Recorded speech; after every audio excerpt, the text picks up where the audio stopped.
is your name? I'm Michael Wiener. And Michael, where were you born and what year? Well, I was basically born in this house here in Sausalito in 1947. How did your parents arrive to Sausalito?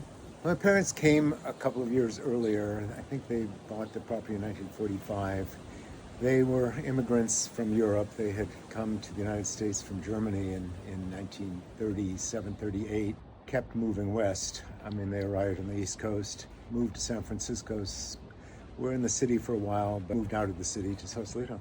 Oh, wow. And so you've lived here for a long time. What do you love most about living here? You know, when I was a child, when I was growing up, I couldn't imagine being here when I was growing up. I thought I needed to move away. I couldn't understand what people thought was so wonderful about this area.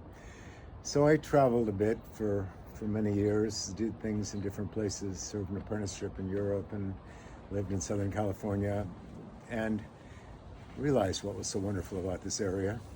So I came back and stayed, raised my children here, and find myself liking it more and more as time goes by, but I couldn't tell you why. Have you seen a lot of changes here?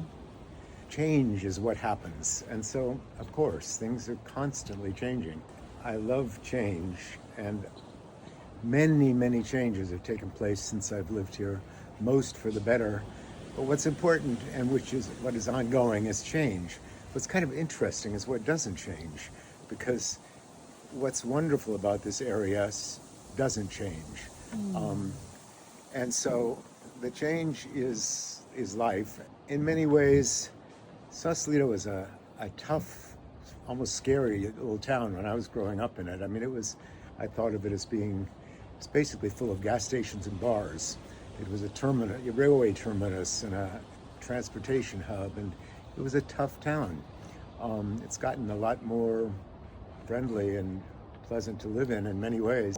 There were many times I would have talked about specific changes and how earth-shaking they were, but now I just think that change happens and change goes on, and certain things don't change.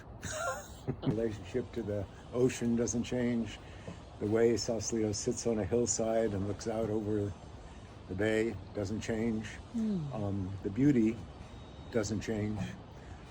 So that's kind of what's most interesting. Is there a favorite memory or a special moment you would like to share? Nope. When you're my age, life is full of them, and so it'd be very artificial to isolate one of them. What are your hopes for the future of Sausalito? Well, I hope it can figure out the housing demands that are being placed on it, and I think that's a good and a wonderful thing. I see all kinds of potential for housing in Sausalito, and I mean, I'm quite sure we will be able to solve it if we can accept change as inevitable. I mean, I think the thing that concerns me most about Sausalito is this small faction of people who are so intensely and passionately opposed to change. That's a fairly destructive position to take. I hope we overcome that, and I think we will, because they're mostly my generation. There's a good chance we'll solve these problems and continue to be able to enjoy this incredibly beautiful place we live. What does a good day look like for you? Well, you know, I was afraid you were going to ask that, and that I don't have an answer to. I'm trying to make every day a good day.